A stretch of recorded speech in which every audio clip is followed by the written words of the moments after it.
This slide shows the overview of our group project. This project is conducted under the course FIN522 at University Technology Mara and is a group project by Group 3. The title of our project is Financial Advice for Encik Farish Family. The main objective of this project to analyze the financial situation of Encik Farish family and provide suitable financial recommendation to improve their financial planning and stability. This project focuses on areas such as income management, expenses, saving, protection, and the future financial goals based on realistic assumption and financial principle learned in this course. This project is prepared from Madam Shahira binti Arifin as part of our course assessment requirement.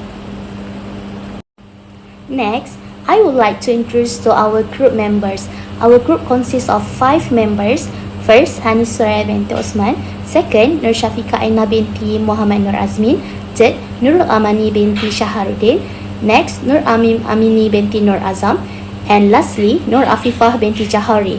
Each group member plays an important role in completing this project, and we work together collaboratively to ensure the objective of the project were successfully achieved. Hi, Assalamualaikum. My name is Nurul Amani binti Shaharuddin with student ID 2024-783-895, and today I'm going to present to you our project overview. This project analyzes current issue in personal financial planning using a real-life based case study of Encik Farish family. Acting as a financial advisor, the group evaluates the family financial situation based on the given and assumed information, including income, expenses, assets, and liabilities. The goal is to provide practical and sustainable financial recommendation to improve the family's long-term financial well-being. The analysis focuses on 5 key areas. First is debt management, second, saving goals, third, insurance and retirement planning, fourth, tax planning, and lastly, estate planning. The introduction is about Encik Farish family background, which is the member of this case is Encik Farish Fahmi, 32 years old, engineer at a private firm, and Puan Ika Yusof, 32 years old, senior lecturer at a private university. They are married for 2 years with no children, and their retirement goal is at age 60, fully paid mortgage and comfortable retirement. The income for Encik Farish is RM126,000 per year after RM150 monthly raise. Puan Ika is RM93,600 per year, and the total household income is RM219,600 per year. Hi, Assalamualaikum. My name is Hanis Suraya binti Osman and my ID number is 2025305993. Today, I'm going to present about debt management of Encik Farish and Puan Ika family.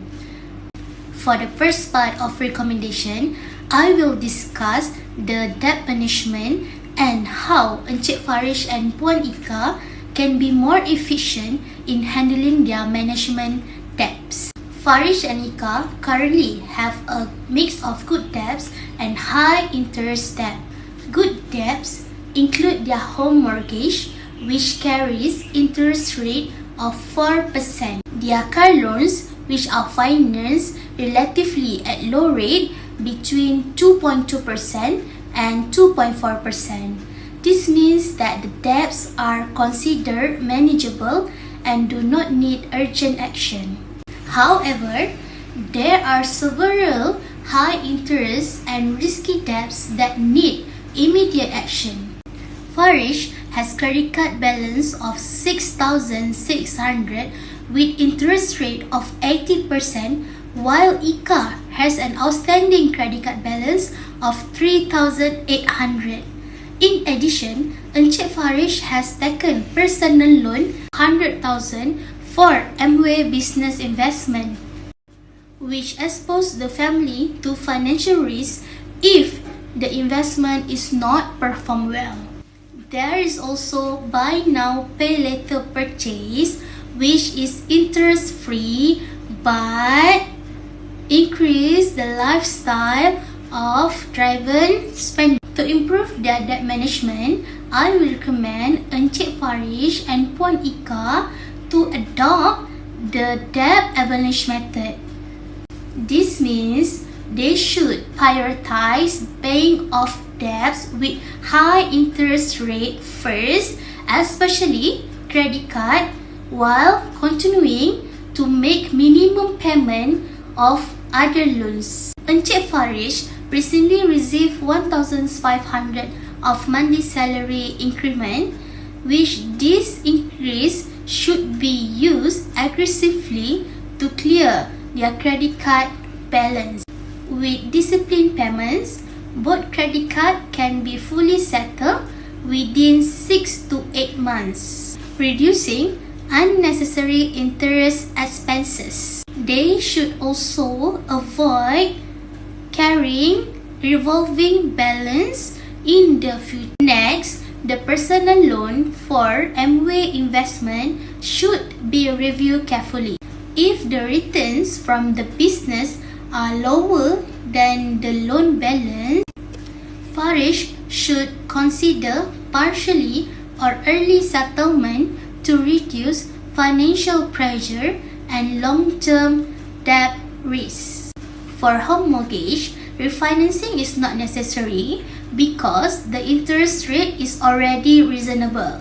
However, they may consider making annual lump sum payment by using bonus or future rental income to shorten the loan tenor and reduce total interest paid. In conclusion, by prioritize high interest debts, reviewing investment-related loans, and maintaining disciplined spending habits, Encik Farish and Puan Ika can significantly improve their debt efficiency and strengthen their overall financial position. Bye-bye! Good day everyone, my name is Nur Afifah binti Johari. Today I would like to present the saving goals for Encik Farish and Puan Ika. Encik Farish and Puan Ika are the married couples without children. Because of this, they are understand the important being financially independent and not rely to others during their retirement year. Their first saving goal is short-term goal, which is to build a strong emergency fund. They aim to save between 30,000 to 40,000 ringgit. This fund is important to cover unexpected situations such as medical emergency, job loss, or major household repair without affecting their long-term savings. Next, their medium terms saving goal is to reduce their outstanding home mortgage. By making consistent extra repayments, they hopes to lower their debts burden and eventually settle the mortgage before reaching retirement age. This will allow them to retire with fewer financial commitments and better peace of mind. For their long-term saving goals, Encik Farish and Puan Ika focus on building certificate retirement saving. They plan to achieve this through structured saving and investments such as EPF, ASB, and tabung haji. Their saving will help them maintain a comfortable lifestyle after retirement at age of 16. In addition, they plan to generate passive income by renting out an inherited apartment. This rental income will provide extra financial support and help cover daily living expenses during retirement. In conclusion, the saving goal for Encik Farish and Puan Ika are well planned and realistic. By focusing on emergency saving, debt reduction, retirement funds, and passive income, they are working toward a stable and financially secure future. Thank you. That's all from me. As for their insurance and retirement management, the Farish family has a basic insurance coverage in place, including life takaful and medical insurance. However, the adequacy of their coverage may be insufficient to fully protect against major financial risks such as outstanding loans and long-term medical needs. As a dual-income household with a mortgage and personal loan, inadequate life and health coverage could expose the surviving spouse to a financial strain. In addition, their plan to retire at age 60 without children means they are fully dependent on their own savings. Although they have a healthy monthly surplus, current retirement savings may not be sufficient to support long-term retirement needs when considering inflation and longer life expectancy. Their recommendation for their insurance and retirement management, it is recommended that a Farish family reviews and increase their life takaful coverage to ensure adequate protection and adds a critical illness rider to their medical insurance. Their medical coverage limits should be also reviewed to account for rising healthcare costs. Additionally, they should increase their retirement savings by allocating more funds, including Farish salary increase, toward retirement instruments such as voluntary EPF contribution or private retirement scheme. Consistent and disciplined saving will help them achieve a comfortable retirement at age 60. Hi, my name is Nur Amim Amimi binti Nur Azam. My number matrix 2023-957-299, and today I will present my part in tax planning. Why tax planning matters? Tax planning matters because it helps reduce the tax payable legally by using available deductions and reliefs. It directly affects cash flow, saving more goals like retirements, debt repayment, and emergency funds. Tax planning should be proactive.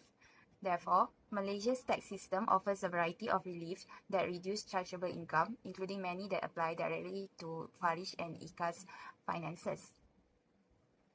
Individual relief can get up to 9,000 ringgit, spouse relief will get up to 4,000 ringgit, and parental medical expense relief up to 8,000 ringgit for parents' treatment and care expenses. This is relevant since Ika is paying for her mother's Alzheimer treatment. Couples can choose joint assessment to potentially reduce overall tax. This is important for households with uneven income. Joint assessment pulls both incomes into one tax computation but could utilize a larger total pool of relief in the most efficient way. Farish and Ika can combine tax relief and possibly reduce tax liability. They can evaluate separate versus joint filing and choose whichever give a lower tax with combined tax bill. Farish and Ika can also optimize their EPF deductions, keep receipts and record for the time expenses, and for Farish, he can claim lifestyle expenses such as gadgets that he bought, which is MacBook Air, on the same year. Assalamualaikum and hi, my name is Nur Syafiqah Aina, and for the last slide, I want to present about estate planning of Encik Farish and Puan Ika family. Current situation of Encik Farish and Puan Ika is they have not prepared any formal estate planning documents such as a will. This is a high risk issue because there are multiple valuable assets such as house, inherited apartment, savings and KWSP. And they also have outstanding liabilities like mortgage, car loans and personal loans. So, why estate planning is important for them? Since Encik Farish and Puan Ika have no children, estate planning becomes even more important. If either of them pass away unexpectedly, their asset may be distributed through legal and faraid procedure. This process may involve other family members and could delay the surviving spouse from gaining quick access to financial resources. Major assets that involve in estate planning process is family home, market value 900,000 and have outstanding mortgage 640,000. The second is inherited apartment at Sentul East. The market value 800,000 and is fully paid. The third is Encik Farish KWSB 200,000. Puan Ika ASB saving 50,000. Joint savings and emergency fund. Tabung haji savings and vehicle and insurance policy. Next, we go to the recommendation for the estate planning they should write a will. Encik Farish and Puan Ika should prepare a will immediately to appoint an executor and ensure smooth administration of their asset. A will provides clear instruction, speed up estate management, and help reduce dispute among family members. It also ensures the surviving spouse is protected financially and can access resources more efficiently. The second is hibah for properties.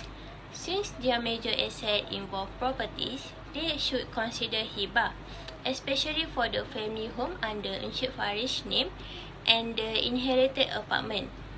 Hibah is strongly recommended for key properties so that the surviving spouse can gain ownership quickly and avoid long delays under faraid distribution. The third is update nomination for KWSP and saving accounts. They should review nominees for KWSP, tabung haji, ASB and bank account. Updated nomination information is necessary to ensure the rightful person can access the fund quickly during emergency. Then the last is takaful as immediate cash. Takaful payout can be planned as instant cash to settle debt such as mortgage, personal loan and credit cards. Takaful proceeds should be structured as an immediate financial buffer to clear liabilities and support the surviving spouse living expenses. So, the conclusion is Encik Farish and Puan Ika should prioritize estate planning immediately by preparing a will, arranging hibah for major asset, and updating their nomination for KWSP and saving instrument. This is especially important as they have no children and hold high-value properties. Proper estate planning will ensure the surviving spouse receive timely financial support, reduce administrative delays, and provide peace of mind for long-term financial security. Before that, what should Encik Farish do with the inherited asset? So, Encik Farish should rent out the apartment to generate monthly passive income. This action is suitable because he can make a steady cash flow. It can help cover monthly commitment like mortgage, car, and mother's medical. Next, asset appreciation because property value may increase over time and also no loan burden. Since it is fully paid, rental income is mostly profit which is minus cost.